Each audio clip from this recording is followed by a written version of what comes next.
विघ्नहर्ता श्री गणेश, श्री गणेश, श्री गणेश।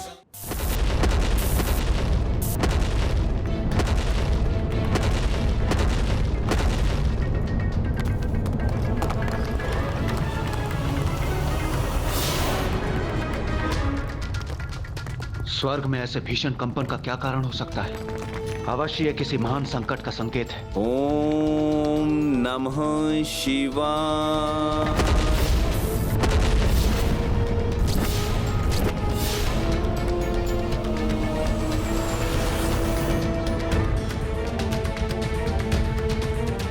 ये कोई साधारण संकट नहीं प्रभु, किसी भयंकर असुरी भवंडर के आगमन का संकेत है।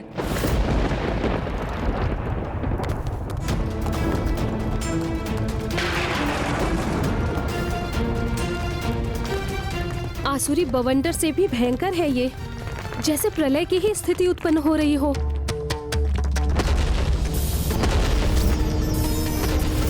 नमः शिवाय।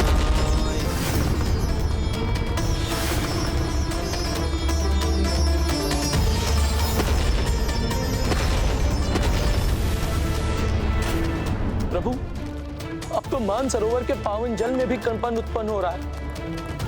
अब इस महासंकट को रोकने का क्या उपाय है?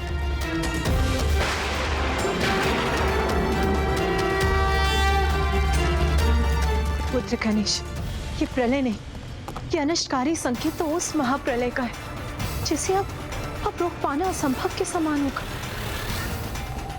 अगर समय रहते इसे न रोका गया तो मेरा, आपका और अच्छाई की शक्ति के प्रति समस्त देवी देवताओं का अस्तित्व संकट में आ जाएगा। शिवाय। ओम नमः शिवाय। उठो भंडासुर, तुम्हारी तपस्या पूर्ण हुई।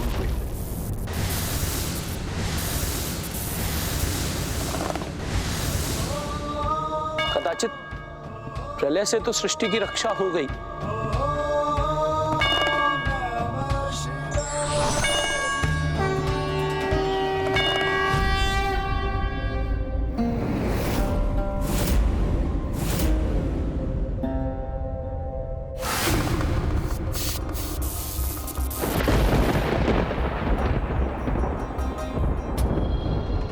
धन्य हो गया भंडासुर आपके दर्शन पाकर।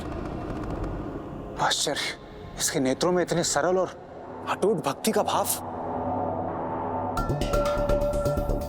कितना बड़ा स्वांग रचा है इस दुष्ट ने। प्रदर्शन तो ऐसे कर रहा है जैसे महादेव का सबसे बड़ा भक्त यही हो, और जैसे उसने ये पूजा और तप मात्र उनके दिव्य दर्शन प्राप्त करने के लिए किया। यदि ऐसा ही होता तो कितना अच्छा होता भैया। महादेव, हे जगत पिता, क्या ये सत्य है कि आप मुझे दर्शन देने मेरे समक्ष हैं? हे महादेव, यदि आप मेरे तप से प्रसन्न होकर मुझे दर्शन दे रहे हैं, हे प्रभु, हे जगन्नाथ, मुझे वरदान दीजिए कि मैं प्रचंड बल का स्वामी बन सकूं।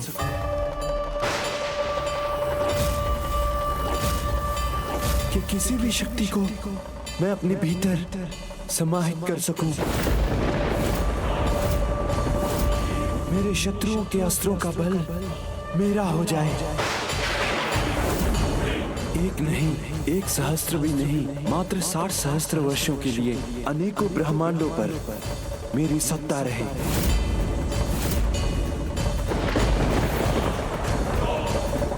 60,000 वर्षों को मात्र कह रहा है। कितना बड़ा धूर्त है ये। इन असुरों से श्रेष्ठ आचरण की आशा करना ही हमारी भूल है। इनकी प्रवृत्ति में कभी कोई परिवर्तन नहीं होगा, क्योंकि ये असुर अपनी दुष्टता का व शक्ति और सत्ता पाने की अपनी इच्छा का परित्याग कदापि नहीं कर सकते। बस इतना ही वरदान चाहिए मुझे। प्रभु और भक्त के बीच इतना तो चलता है, इतना तो चलता है, इतना तो चलता है।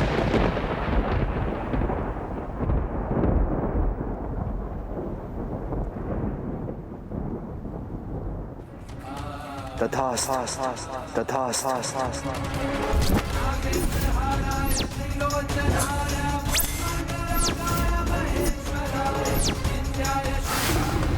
ना ये असुर स्वयं में कोई परिवर्तन लाएंगे और ना ही मेरे भोलेनाथ प्रभु। मैं तुम्हें वरदान देता हूँ भंडासुर कि तुम प्रचंड बल के स्वामी बनोगे। जिस शक्ति की इच्छा करोगे उसे अपने भीतर समाहित कर सकोगे। जो भी शत्रु तुमसे युद्ध करने आएंगे उनके असुर का बल भी तुम्हें ही प्राप्त होगा। तुम 60 सहस्त्र वर्षों तक अनेकों ब्रह्मांडों पर अपनी अखंड सत्ता स्थापित करोगे।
ना धरती ना आकाश, कुछ भी नहीं।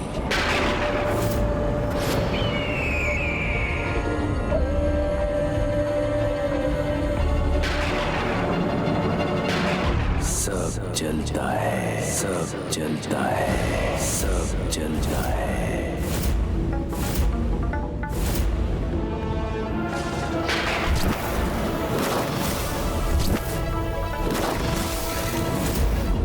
साधारण असुर को शक्तिशाली और तेजस्वी भंडासुर में परिवर्तित करने हेतु आपका कोटि कोटि धन्यवाद महादेव। महादेव के वरदान के उपरांत अब मेरे द्वारा पूर्णता पाने का समय आ गया है। लोभासुर, लोभासुर, कामासुर, कामासुर, कामासुर, ममतासुर, ममतासुर। अनुज गणेश, तुम चिंता मत करो, क्योंकि अपने तप के प्रभाव से इसने पिताश्री से वरदान तो अवश्य प्राप्त कर लिया है, किंतु अपने विकारों की उन शक्तियों को कभी प्राप्त नहीं कर पाएगा जिन्हें प्राप्त करके ये सर्वशक्तिशाली बनने में सफल हो सकता है। क्योंकि तुमने तो लोभासुर, कामासुर और ममतासुर को पहले ही ऐसे स्थान पर स्थित कर दिया है जहां ये तो कभी पहुंचने में सफल नहीं हो पाएगा। और यदि भंडासुर लोभासुर, कामासुर और ममतासुर की शक्तियों को ग्रहण ही नहीं कर पाएगा तो उसे पूर्णता भी कभी प्राप्त नहीं होगी।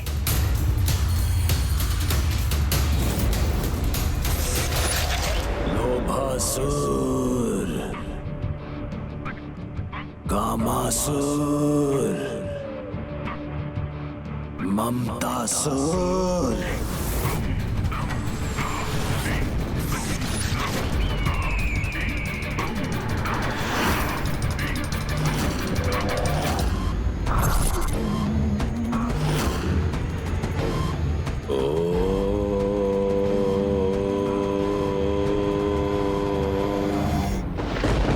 विचित्र बात है, एक असुर होकर भी इस समस्त धार्मिक विधियों का पालन कर रहा।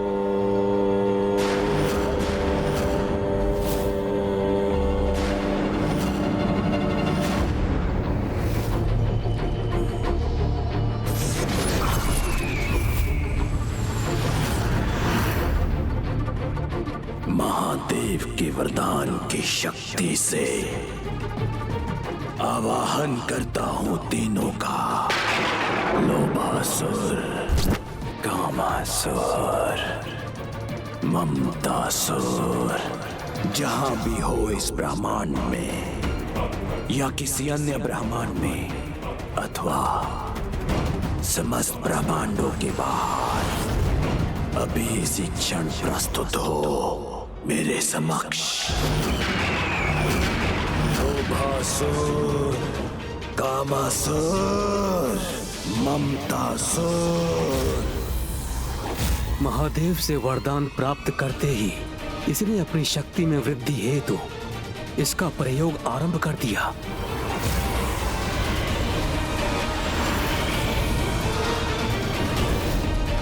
क्या वो तीनों विकार रूपी दुष्ट असुर उस अंधकारी स्थान से मुक्त हो सकेंगे जहां गणेश जी ने उन्हें बंदी बनाकर स्थित किया था?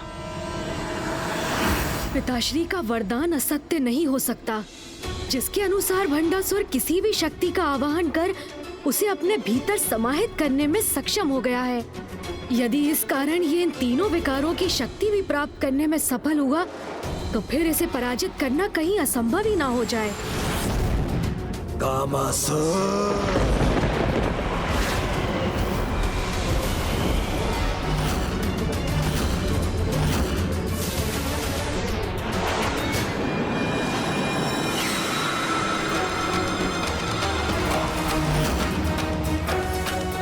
प्रणाम महानायक भंडासुर जी। हमें क्षमा कर दीजिए भंडासुर जी, हम तो आपके लिए शक्ति, किंतु हमें यहाँ पर बंदी बना। बस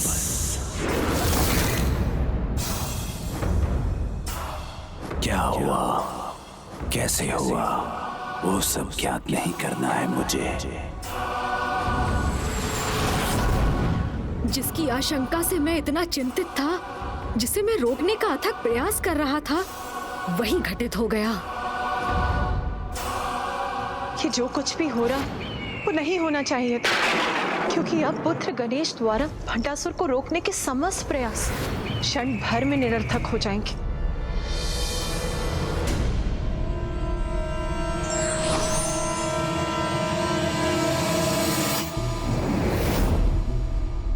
ये सब आपके कारण हुआ है।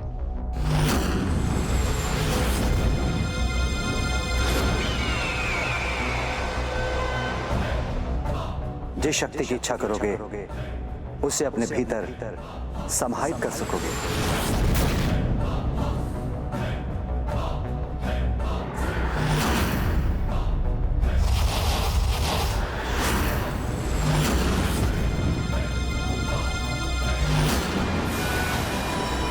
लोभासुर का लोभ,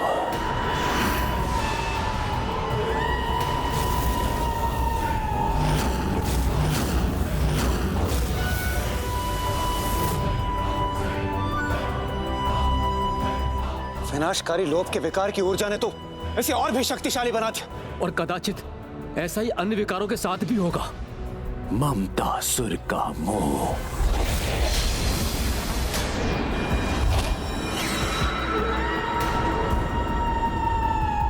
कामासुर का काम,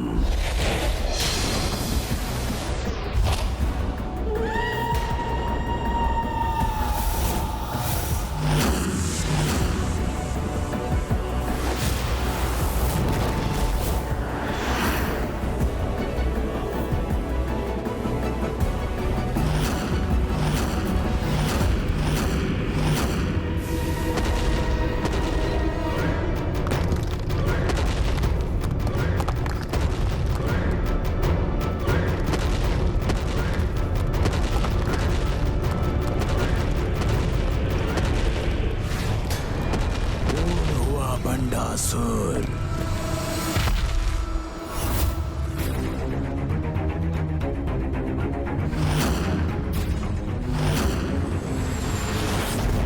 पूर्ण हूं मैं, अजय हूं मैं। सभी 6 विकार, लोभ, मोह, काम, क्रोध, मद मत्सर्या को पाकर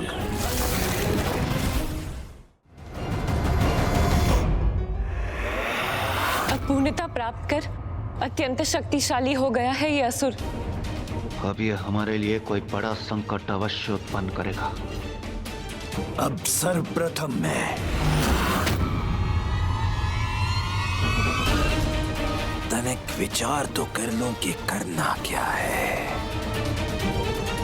हाँ, ये दुष्ट कैसी योजना बना रहा होगा? सर्वप्रथम क्या करेगा ये कुछ और करे न करे, स्वर्गलोक पर अपना आधिपत्य स्थापित करने की अवश्य आएगा।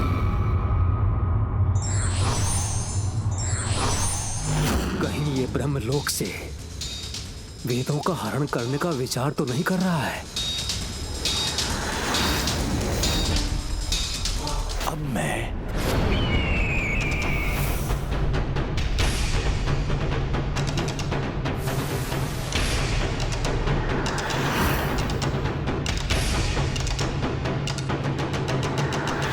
अब ये इस प्रकार एक ही स्थान पर स्थित क्यों हो गया है? प्रभु, इससे क्या हुआ है? ये ऐसे अधर में क्यों रुक गया? जिस प्रकार किसी बालक को अनेकों वस्तुएं एक साथ क्रीड़ा करने के लिए मिल जाती हैं, तो वो ये चयन करने में असमर्थ होता है कि उसे सर्वप्रथम किस वस्तु के साथ क्रीड़ा करनी है। उसी प्रकार इस असुर को महादेव से प्राप्त वरदान और अपने विकारों से पूर्ण होकर ये चयन करने में असमर्थ है कि इसे भविष्य में करना क्या है। भैया, एक बात तो स्पष्ट है, ये जो भी करेगा वो आज तक के सभी असुरों से सर्वथा भिन्न होगा। तो भंडासुर अपनी अपार शक्ति का दुरुपयोग किस प्रकार करेगा, इसका निर्णय करने से पूर्व ही हमें वहां जाकर उसे रोक नहीं देना चाहिए अनुज। भैया, हमारा धर्म तो यही है कि जब तक कोई पाप और अधर्म ना करे, ना हम उसे दंडित कर सकते हैं और ना ही बंदी बना सकते हैं। इसीलिए अब तो हमें यही कामना करनी चाहिए कि ये शक्ति के दंभ में कोई बड़ी मूर्खतापूर्ण भूल करे, तभी हम इसे रोकने का अधिकार प्राप्त करेंगे। पग उठाने के पूर्व ही इतना अधिक विचार कर रहा है, इससे तो प्रतीत होता है कि संभवतः ये हमें कोई ऐसा अवसर दे।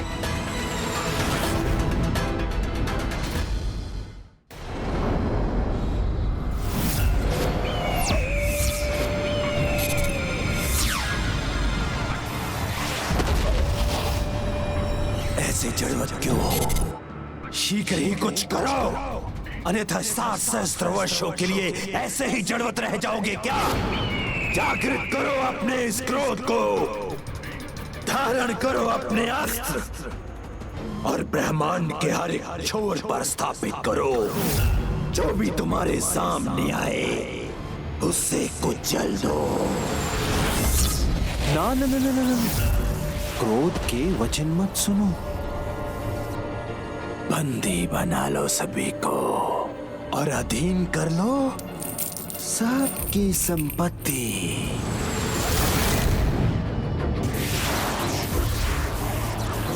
मात्र धन संपत्ति के लोभ से क्या लाभ? यदि काम का कहा सुन, उसके सुख को नहीं भोगा, क्योंकि जीवन का सर्वाधिक महत्वपूर्ण धन काम है।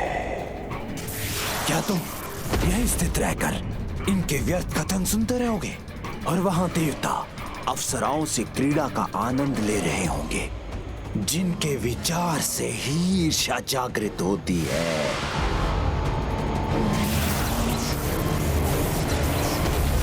मोह के आगे किसी विकार का कोई महत्व नहीं, क्योंकि जिसके प्रति तुम मोह रखोगे वही तो तुम्हारा होगा।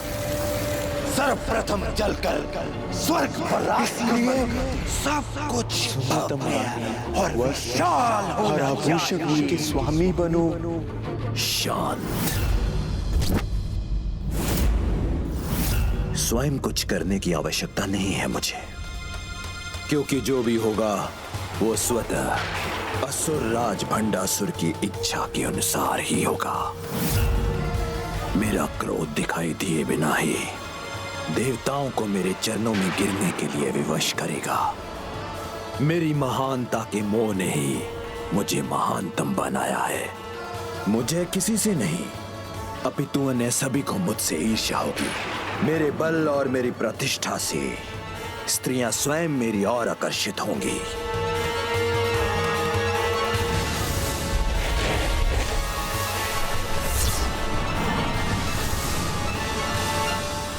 कदाचित इस दुष्ट का प्रथम लक्ष्य स्वर्गलोक नहीं है। यदि ये अन्य असुरों की भांति सर्वप्रथम स्वर्ग पर आक्रमण नहीं करना चाहता है तो करना क्या चाहता है?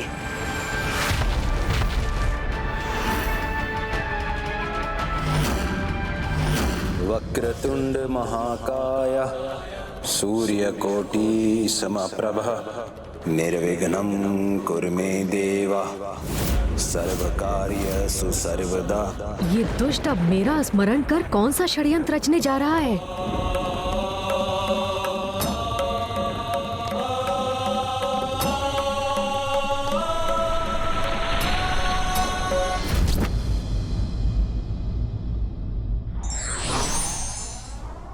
भक्ति पूर्वक पुकारने पर भगवान प्रत्येक की पुकार अवश्य सुनते हैं।